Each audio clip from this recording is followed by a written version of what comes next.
Oi pessoal, vamos seguir na nossa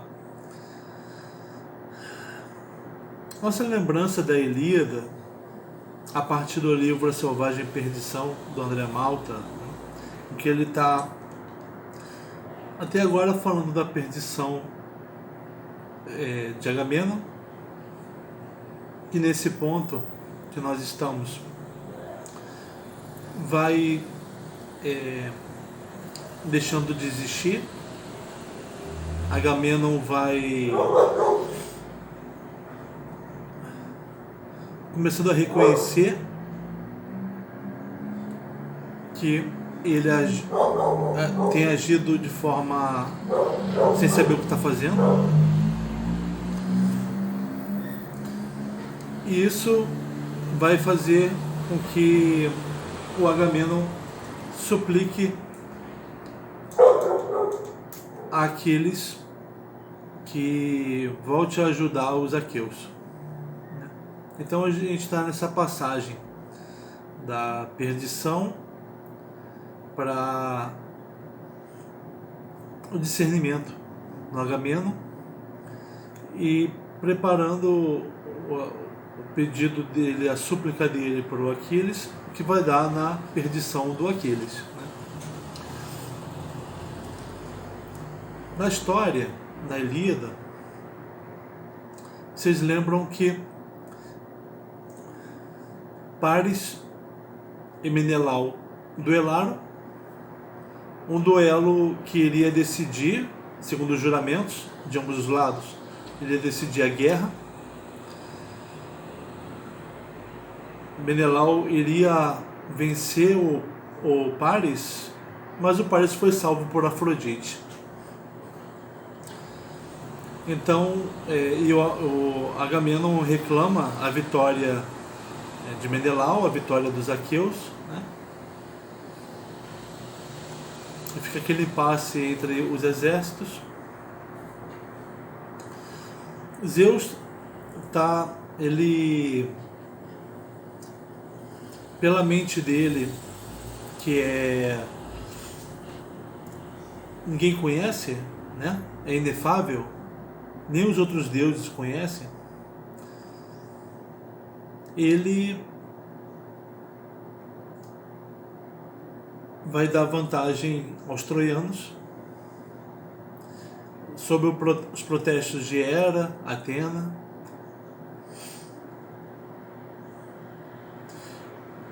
Ele manda Atena, aliás, Hera manda Atena incitar um troiano para que a guerra recomece. Atena desce no meio dos troianos, encontra Pândaro e diz: vai, Pândaro. Ela na forma de um conhecido de Pândaro, né? Um outro troiano, falando com Pândaro. Vai, troiano, atire em Agamenon,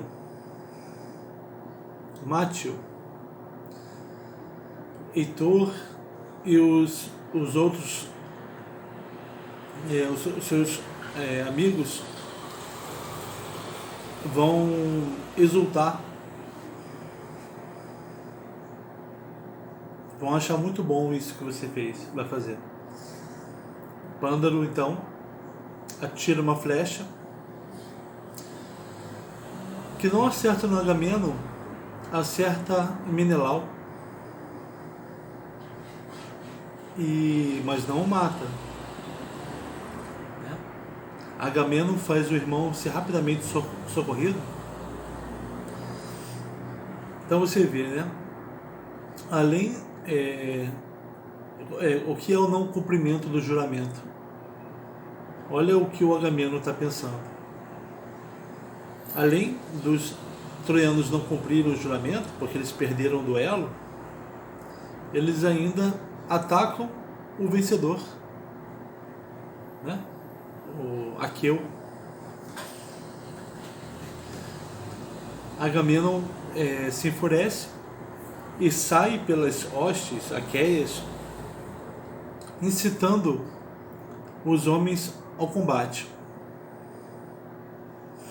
ele encontra homens, contra Ajax, animados para o combate, encontra Nestor, um velho sábio, animado para fazer o que ele pode pelo combate, que é animar os outros guerreiros. Agamenon encontra Odisseu esperando, não avançando, esperando o movimento dos troianos para avançar. Agamenon, demonstrando ainda que não sabe o que diz, ele chama a atenção do Agamenon, do Odisseu, dizendo: você está esperando o que para avançar? Você nunca toma atitude na guerra. Odisseu então precisa lembrar o Agamenon que, se não fosse por ele, os aqueus teriam ido embora para casa, né? Naquela cena em que o Agamenon resolveu testar o espírito de luta dos aqueus, foi Odisseu que os fez voltarem à formação, a desistirem da fuga. Ao ouvir então a resposta do Odisseu, Agamenon diz que pro Odisseu não se zangar, que as palavras dele, próprio Agamenon, se vão com o vento. Então você vê que Agamenon começa a transitar aos poucos da perdição para o discernimento. Começa a olhar para o que ele fala, a querer, inicialmente pelo menos, né, a mudar o que ele fala. Agamenon também encontra Diomedes, que também está parado, né, e chama a atenção dele. Mas Diomedes não responde. Ele fala para o Odisseu. Ele está incitando as hostes. Por que ele está fazendo isso? Porque se nós vencermos, a glória será dele. Mas se nós não vencermos, a derrota,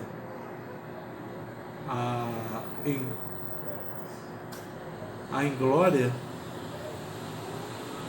a desgraça será de Agamenon. Então ele tem que fazer isso mesmo, incitar as hostes.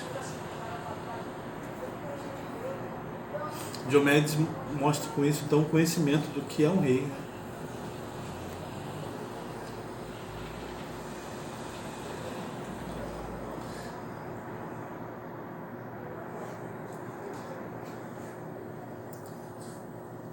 Os exércitos então estão avançando uns contra o outro, avançando a toda. Atena, ela incita Diomedes a atacar Pândaro, né? Aquele homem que atacou os gregos, os aqueus, e rompeu causando o rompimento do acordo, né? Ou então demonstrando que os troianos não iriam cumprir mesmo o acordo, que eles iam retomar a guerra. Atena incita Diomedes a atacar Pândaro. E Pândaro está num carro ao lado de Enéas.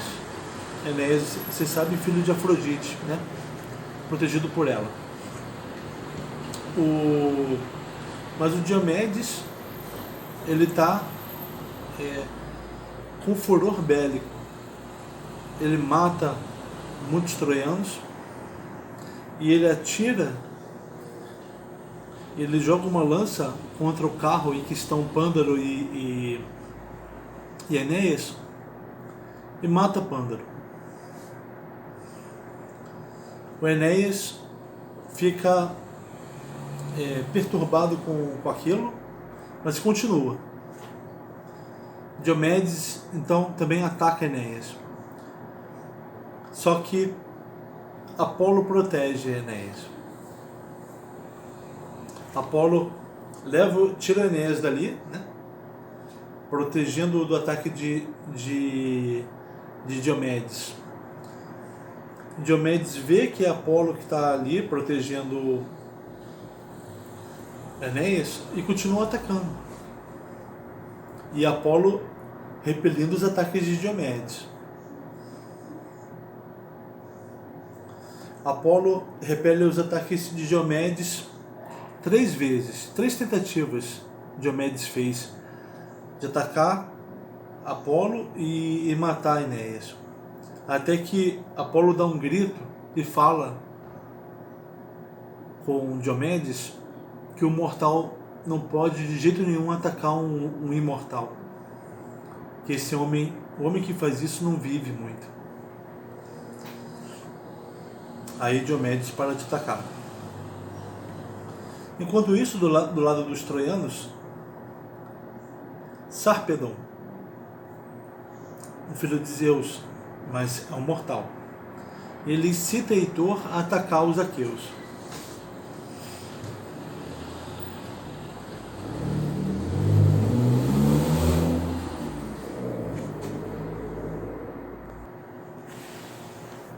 E Heitor, então, ele fica reanimado, ele sobe no carro e vai contra os aqueus, contra Diomedes.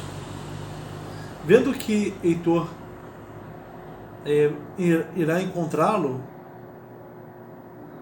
quer encontrá-lo, Diomedes recua, dizendo: isso está além do meu fado. Não é o meu fado enfrentar Heitor. Mas aí Atena reaparece para o Diomedes e diz: suba no carro, eu subirei no carro ao teu lado. Vamos os dois adiante no ataque aos troianos, né? E Ares está do lado dos troianos, vindo ao encontro de Atena e Diomedes. Quando o carro se aproxima, Diomedes joga uma lança guiada por Atena e fere Ares, que desesperado sai dali e vai reclamar com Zeus, dizendo que aquele homem, aquele aqueu, está desvairado, atacando os deuses à torta e direito. Aí Zeus diz para o Ares, relembra o Ares o quanto ele é um deus dentre os olímpios, um deus desagradável, né? Um deus malquisto, porque é o deus da guerra funesta. Ninguém aprecia a guerra, mas ela é o destino dos homens, né? É um ambiente no qual os homens encontram o seu destino.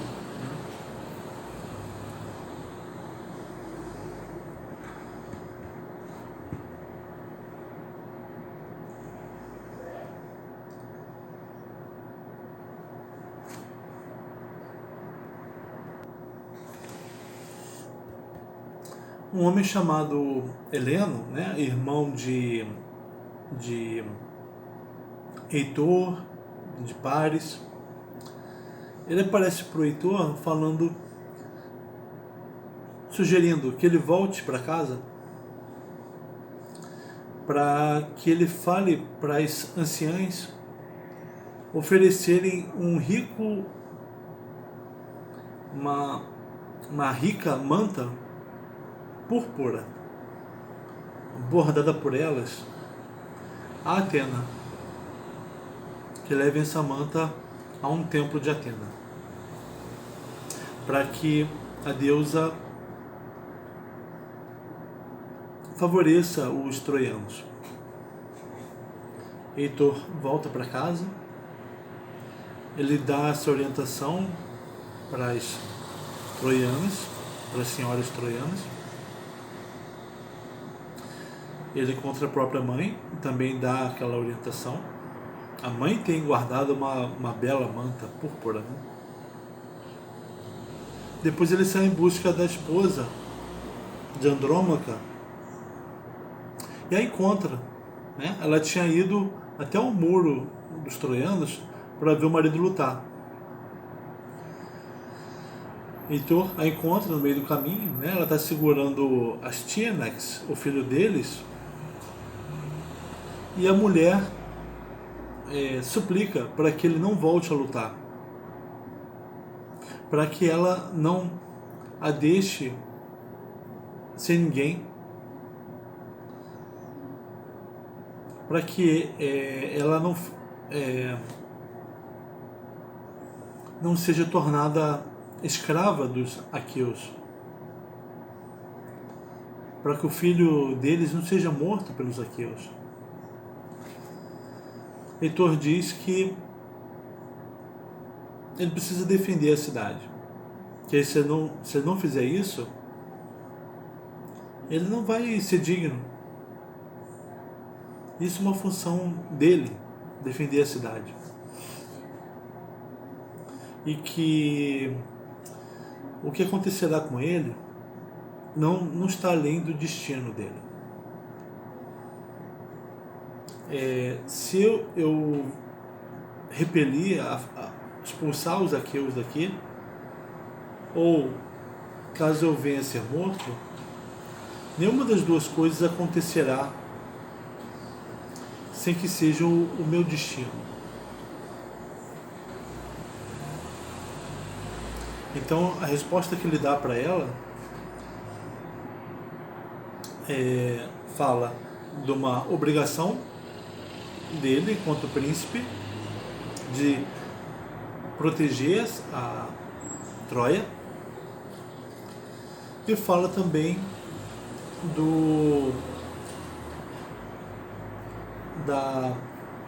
da porção dele, né? Tem uma outra palavra para as queres dele. Ele aponta para algo que é reservado para ele pelos deuses, né?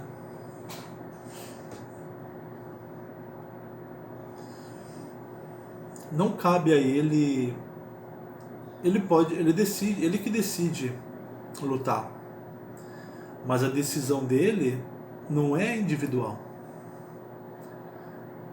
A decisão dele é dentro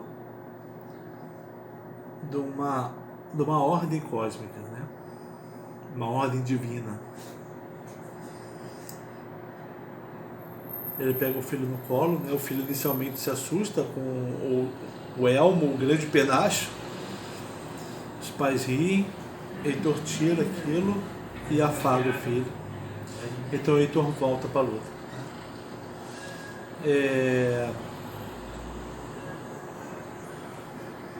Enquanto isso, né, Atena ela ia se dirigir para os aqueus para incitá-los, mas Apolo diz: vamos parar de participar da guerra. Essa guerra é desordenada. Horas uns, horas outros têm a vantagem. Não vamos nos meter. Zeus não quer que nós nos metamos, né? Por que nós não levamos os homens a um novo duelo? Novamente, capaz de decidir a guerra toda, a guerra inteira.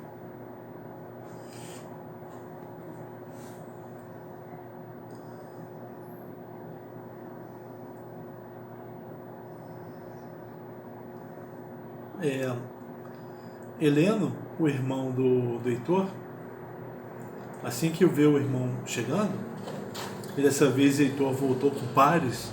Paris estava lá deitado com Helena, né? Mas Paris foi trazido por Heitor para a guerra. Heitor aparece, Helena vem falar com Heitor, dizendo: chame os aqueus, um aqueu, o melhor deles, para lutar com você, para decidir a guerra. Heitor aprova a ideia e novamente, né, como tinha acontecido no duelo anterior, ele se coloca na frente do próprio exército, falando para os troianos e principalmente para os aqueus, que ele quer duelar com o melhor dos aqueus para decidir a guerra. Menelau novamente se levanta e ele quer enfrentar Heitor, mas Agamenon para o irmão e fala: você não pode ir com o Heitor, você tem outras coisas para fazer além de morrer pro Heitor.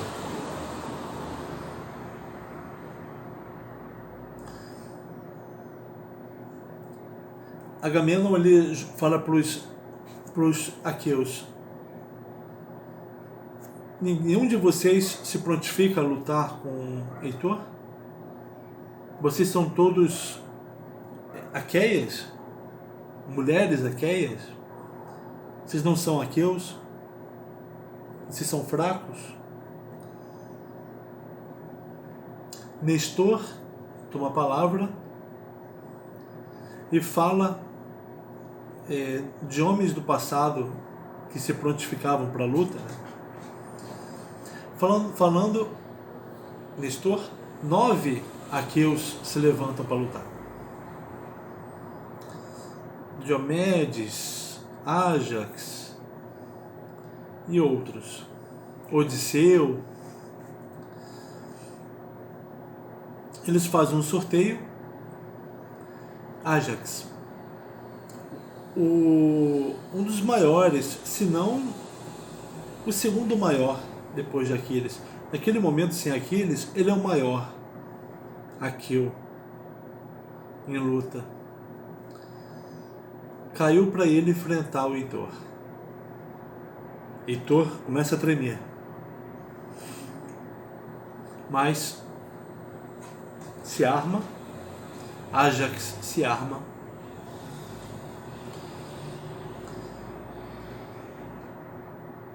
Heitor joga uma lança contra Ájax. Essa lança não passa do escudo do Ájax. Ájax joga uma lança em cima do Heitor e o fere. Ájax joga uma grande pedra em cima do Heitor, uma pedra enorme, e o derruba. Ájax poderia ter matado o Heitor se não fosse a entrada de um arauto troiano dizendo: Zeus ama os dois. Está chegando a noite e os dois estão aqui lutando ainda. A luta não está decidida. Zeus ama os dois. Ele quer proteger os dois. Continue essa luta amanhã. Aí eles param a luta, trocam cumprimentos e cada um vai para o seu lado.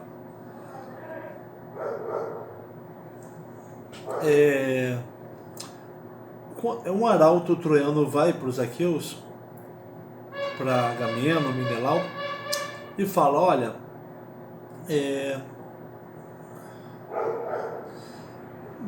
que tal uma trégua, hein? Um dia, 2 dias para a gente parar e recolher nossos mortos, né? Para fazer os rituais necessários pelo espírito deles. Agamenon concorda. Naquela noite, aqueus de um lado, troianos de outro vão se alimentar, né, de carne, vão preparar uma carne para eles comerem, né?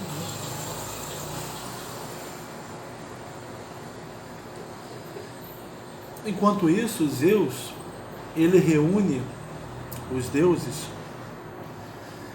e diz que não quer mais, que os deuses não devem mais interferir na luta dos homens. A luta deles é desordenada, né? Ora um, ora outro tem vantagem, mas os deuses não devem mais interferir. E se interferirem, Zeus lutará com eles, com os deuses. E os deuses podem testar a força de Zeus.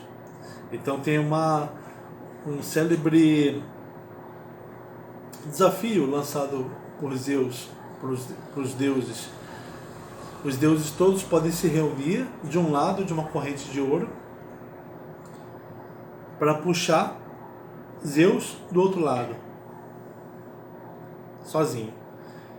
E Zeus é capaz de puxar todos os deuses junto com a terra e o oceano para cima e amarrar a ponta da corrente no céu, deixando suspensos a terra e o oceano e os deuses todos. Tamanha é a força, é inconcebível a força de Zeus. Isso tudo é para Zeus mostrar como é inconcebível a força dele e principalmente inconcebível a mente dele. Se a guerra é desordenada, se aquilo que é do âmbito humano é desordenado e os deuses não devem participar, a mente de Zeus, ela tem uma lógica que só ele conhece e que vai e de onde saem as decisões dele. Por isso que ele diz para os deuses não se meterem na guerra, e por isso que ele diz também: olha, os troianos vão ter a vantagem. Zeus havia pesado os aqueus e os troianos na balança. Os aqueus pesaram, se aproximando da terra. Os troianos subiram, se aproximando do céu. Então, naquele momento, era o destino dos aqueus perderem. Zeus diz: agora os troianos vão se sobressair na guerra. Isso vai levar à morte de Patroclo, companheiro de Aquiles, e ao retorno de Aquiles para a guerra. Então Zeus diz para os deuses o que vai acontecer, mostrando que ele tem ele dá um pitaco do que está na mente dele, né? Falando disso que acontecerá.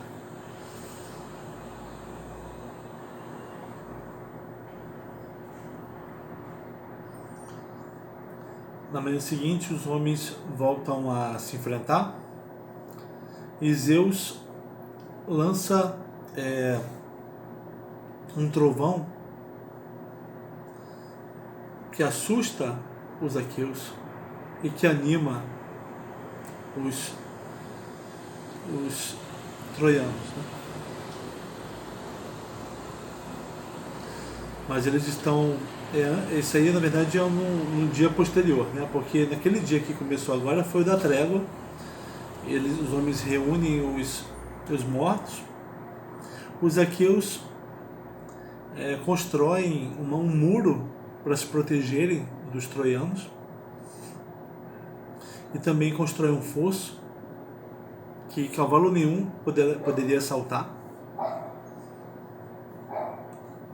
Poseidon, vendo aquilo, ele vai reclamar com os Zeus, dizendo que os aqueus construíram aquilo sem pedir a ele ou algum outro deus. Zeus diz: calma, que quando acabar a guerra você vai poder destruir tudo, fazer a areia recobrir tudo.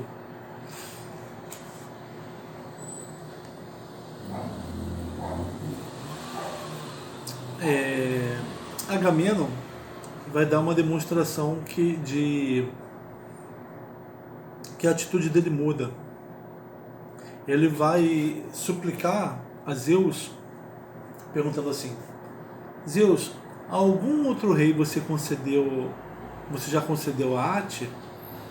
Essa perturbação que faz com que ele haja sem saber o que está fazendo, tome uma decisão errada, condenando o seu exército? Ou foi só a mim? Dizendo isso, Agamenon está reconhecendo a Ate e a origem dela em Zeus, e que aquilo leva à confusão e à desgraça. Agamenon suplica a Zeus que não deixe os aqueus morrerem. Não deixe os aqueus morrerem ali no litoral troiano. Zeus se apieda. Ele não deixará os aqueus serem exterminados pelos troianos. Mas será a hora de os troianos avançarem com tudo e matarem muitos aqueus. Mas, para o nosso ponto aqui,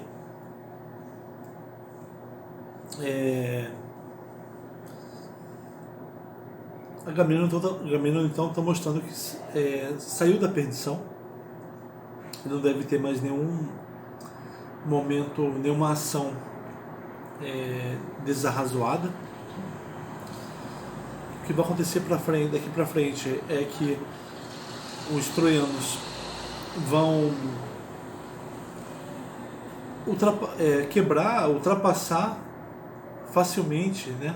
Facilmente não, mas vão conseguir ultrapassar os muros aqueus, pular o fosso, chegar às naus aqueias, e Heitor conseguirá atacar fogo nas naus.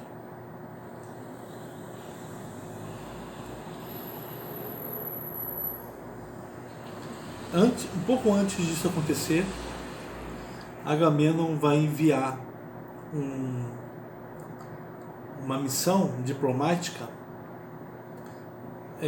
composta por Ájax, Odisseu e Nestor e Fênix. Nestor não, Fênix, com Aquiles, para tentarem convencê-lo a voltar a lutar.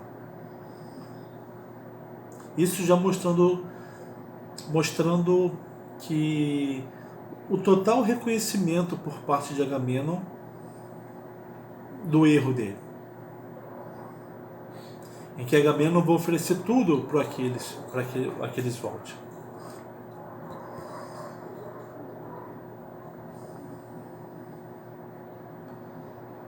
Tá bom?